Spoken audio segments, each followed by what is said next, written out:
My favorite technique for improving in Valorant is hands down VOD reviewing. I honestly think a lot of players would get more out of VOD reviewing than coaching or grinding aim labs. Reviewing your own VODs forces you to not only consider what you're doing wrong, but why you're doing it wrong. And this tends to make more of a lasting impression. In this video, we're going to talk about one of the key skills you can improve by doing VOD reviews, and that is strategic thinking. So what is strategic thinking? Strategic thinking is objectively analyzing a situation and its outcomes to determine the best choice when faced with multiple options. Strategic thinking will help improve a number of areas the majority of players tend to struggle with. To start off, I'd like to suggest this chart. On the left, we have the probability that each team is going to win the round. On the bottom, we have time ticking down as the round progresses. For now, we're just going to focus on this initial point. Where does this go? I mean, if you average it out over every round ever played, it would be 50%, right? But it's not that simple. Where our chart starts in a particular round will depend on team comps, what buys both teams are on, ult economy, whether or not the map has an easier side. There's 100 different factors. But perhaps the factor you can most influence is your team's macro idea going into a round. I'll use this example from an attack half in a Lotus game I played recently. My team kept wanting to fight for Rebel, which is fine, that's generally a smart thing to do, but the thing is we kept getting absolutely creamed. The 2 rounds we had won that half had been hard execute C.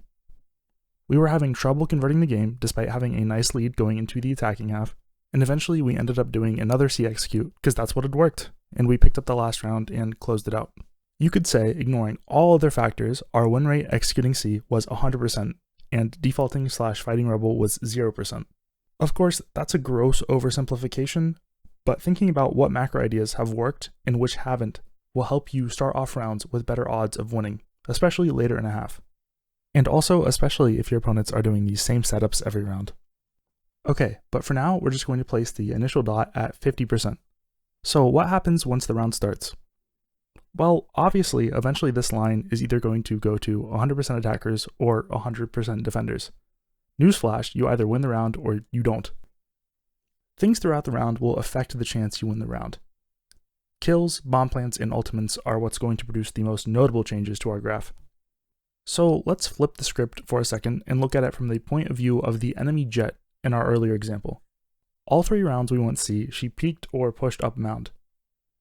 She died every single time, but for those 3 deaths, she actually managed 4 kills. Okay, so cool, she had a positive value then, she went 4 for 3, no? Well, no. She honestly probably lost them the game. And we're going to go back to the chart to explain why. After this engagement, because the enemy was playing a 3-1-1 setup, when Jet goes 1 for 1 here, it's effectively transposing the round into a 4v4 retake. Now the data I have for 4v4 retakes suggests that defenders only win about 37% of the time. Lotus C is also one of the worst sites to try to retake, so it's probably even lower than that. The 1 round she got 2 kills. So, is that any better? Well, 4v3 retakes are only successful about 46% of the time. So Jet would either need to survive this engagement or get 3 kills here to make it worth it. There's this common saying people use, "I got mine," and if you say this, you should really stop. Not all kills are equal. Trades in general tend to benefit the attackers. I've also noticed people tend to only say this in rounds they lost after being part of a bad trade. It's like people subconsciously recognize they didn't play well, but their ego prevents them from realizing. "I got mine" is just a cope saying, and if you find yourself saying this a lot, you should ask yourself if yours was worth it. Did it help or hurt your team? The consistently most dramatic shift to our chart mid-round will come from a well-timed spike plant. Planting the spike shifts the win condition for time from defenders to the attackers, and by planting, in most cases, you will shift this chart dramatically towards the attackers. Now, not all spike plants are equal, but the vast majority of post-plant scenarios leave the defenders with only a 20 to 35% win chance. By planting, you shift the ball from the attacking side to the defending side. Do nothing, and it's now the defenders who lose. Now, my favorite use of this chart is helping to judge the usefulness of an ultimate. So let's start off with a bad example. Let's say we're in a 4v1 post-plant on Fracture. The last remaining enemy taps the spike, and our peak MO Brimstone ults. Most people know intuitively that this is not a good ult, but why? Well, the odds of us winning the round were already like 99.9%, and his ult made it 99.99%. So it didn't really meaningfully change the round at all.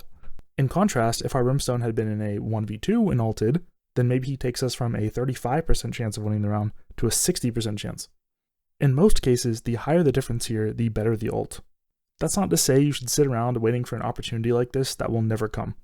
It's important to balance usefulness of ults with the fact that holding an ult comes with a certain opportunity cost, that being you are not able to earn orbs towards your next ult.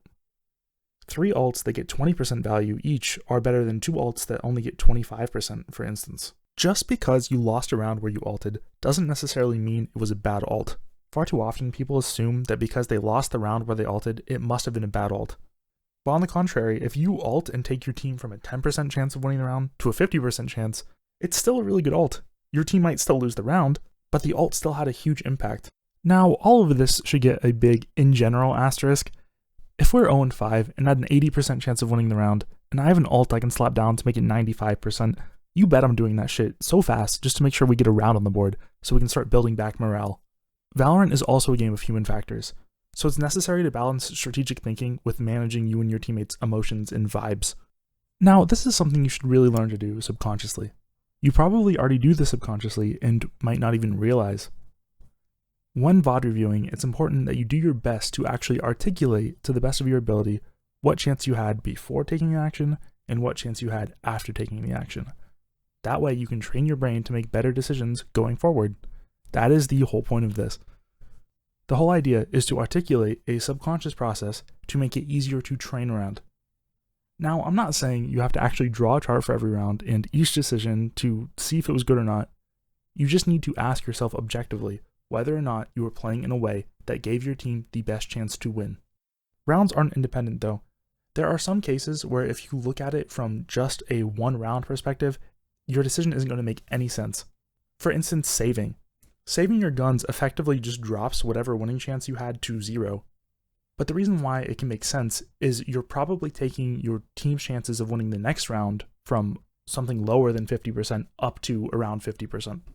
So if you only have a 5% chance of winning this round, it might be worth it to just save whatever guns you have left to invest in the next round's starting winning chance.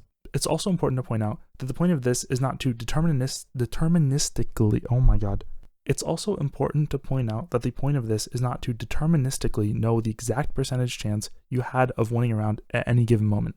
That is an impossible task and would be pretty pointless. The point is to analyze your decisions and to evaluate if they objectively made sense given the possible outcomes and their chances. When I'm solo queuing and dead, I'll often find myself muttering to myself stuff like 80 to 60 when teammates do something stupid. And obviously in the moment, those numbers are just completely made up. The important thing isn't the exact number, it's the trajectory. Did your decision make your team more or less likely to win the round? Thinking about Valorant through the statistical or probability lens might help you realize which decisions you're making right and which ones are wrong. I'm curious, let me know your rank and how often you VOD review down in the comments. And until next time, stay Valorant.